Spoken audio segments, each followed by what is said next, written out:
মরুভূমিতে শস্য গজাবে, একথাই ঠিক। তাই তো মাঝে মধ্যে আপনাকে বলেছি, মানুষের অর্থ সম্পদ এত বেশি হবে, একটা গাভীর দুধ খাবে একটা গ্রাম, আর একটা ডালিম খাবে একটা বংশ। অর্থ সম্পদ কত বেশি হতে পারে। আমার উম্মত দরিদ্র হবে ভয় আমি করি না। আল্লাহে, আল্লাহর কসম, লাল ফাকর আখশা আলাইকুম, তোমরা দরিদ্র হয়ে যাবে এ ভয় আমি করি না। ওয়ালাকিন আখশা আলাইকুম আন তুফসাতা আলাইকুম দুনিয়া কামা বাসাতাত মান কানা ক্বাবলাকুম। পৃথিবী তোমাদের সামনে তুলে ধরা হবে, দেখবে শুধু প্রযুক্তি আর প্রযুক্তি, টাকা টাকা। তোমাদের সামনে পৃথিবীকে এইভাবে তুলে ধরা হবে, তোমরা দেখতে পাবা শুধু টাকা আর টাকা, প্রযুক্তি আর প্রযুক্তি, পয়সা আর পয়সা। টানা ফাসুহা, পয়সা উপার্জন করতে প্রতিযোগিতা নেমে যাবা, কে কত পয়সা উপার্জন করতে পারে। কামা তানা ফাসুমান কানা কাবলাকুম, তোমাদের পূর্বের লোকেরা যেমন পয়সা উপার্জন করার জন্য প্রতিযোগিতায় নেমে গেছিল, তোমরাও নেমে যাবা। তাহলে কুকুম, এই পৃথিবী তোমাদেরকে ধ্বংস করে দিবে। কামা আহলাকাতহুম, যেমন পূর্বের লোককে পৃথিবী ধ্বংস করেছে। এটা আমার ভয়, দরিদ্র হয়ে যাবা এই ভয় আমার নেই। বাংলাদেশের প্রায় মানুষ বলল ডেস্টিনি বৈধ, জিজিএন বৈধ। আমার সাথে দু একজন ছিল কিনা আমি জানি না। আমি জোরালো কণ্ঠায় জাতির সামনে কণ্ঠে বলতে দেখেছি, ডেস্টিনি চিরদিনের জন্য হারাম, ডেস্টিনি কখনো বৈধ হতে পারে না।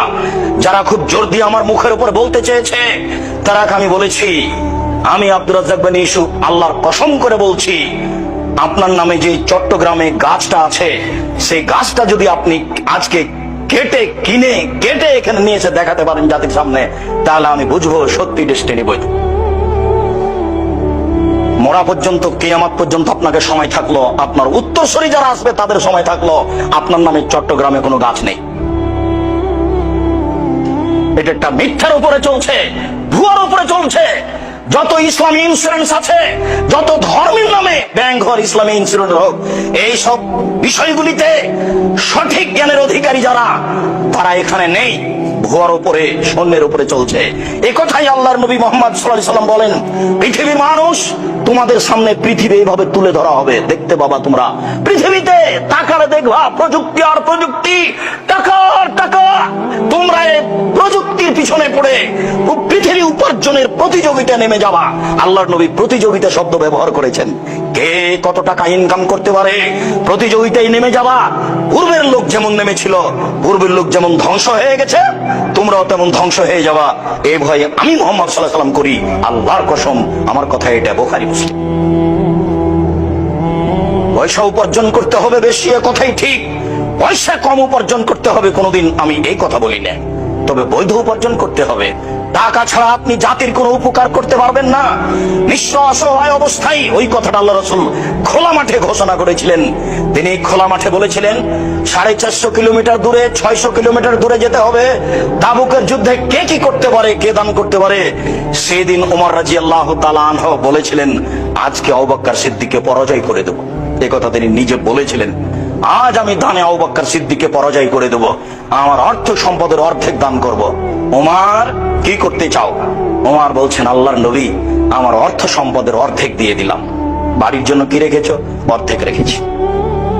আবু বকর, এই কিন্তু আবু দাউদের সহিহ হাদিস, আবু বকর তুমি কি করেছো? তখন আবু বকর সিদ্দিক রাদিয়াল্লাহু আনহু বলছেন, আল্লাহর কসম, আল্লাহর নবী, আপনাকে আল্লাহকে বাড়িতে রেখে যা আছে সবই দিয়ে দিলাম। 10 টাকাও হবে না, ভ্যান ভাড়াও হবে না। কিন্তু তিনি যা বলেছেন, কিয়ামত পর্যন্ত তার কথাকে ডিঙ্গিয়ে কেউ যেতে পারবে না। তখন ওমর বললেন, আজ যখন পরাজয় হয়ে গেলাম, জীবনে কোনোদিন আবু বকর সিদ্দিককে দান করে আর পরাজয় করতে পারবো না। যা টাকা ছিল তাতে হয়তো আবু বকর সিদ্দিকের টাকার চেয়ে উমরের টাকা 10 গুণ বেশি হতে পারে, কিন্তু ভাষা যেটা আবু বকর সিদ্দিকের ছিল, এই ভাষাকে ডিঙ্গিয়ে পৃথিবীর কেউ যেতে পারবে না। আবু বকর সিদ্দিক রাদিয়াল্লাহু আনহুর ভাষাটা ছিল, আপনাকে আর আল্লাহকে বাড়িতে ঘিরে সব দিয়ে দিলাম। তখন আল্লাহ নবী বলছেন, উসমান তুমি কি করছো? তখন উসমান রাদিয়াল্লাহু তাআলা বলছেন, এবার টাকা। উসমান রাদিয়াল্লাহু তাআলা বলছেন, আল্লাহর নবী, যত মানুষ তাবুকের যুদ্ধে যাবে, সমস্ত মানুষের অর্ধেকের যাতায়াত খরচ, খাওয়া খরচ আমি দেব। এর নাম টাকা। আপনি ভাবতে পারবেন না, এদেশের সরকারকে যদি এখন বলা হয় রাজি হবে না। 30,000 মানুষ ছিল, 15,000 মানুষকে 15,000 উট দিবেন, যাতায়াত খাওয়া খরচ দিবেন 3 মাসের। তার নাম টাকা। উসমান ধনী ছিল, আমি টাকা পয়সা ইনকাম করতে বলছি, কিন্তু মোহাম্মদ সাল্লাল্লাহু আলাইহি সাল্লাম যেটা ভয় করছেন আমাদের উপরে, সেটা হচ্ছে আমরা বিবেচনা ছাড়াই পয়সা উপার্জন করব, তখন পয়সা আমাদেরকে ধ্বংস করে দেবে, এটাই তার ভয়।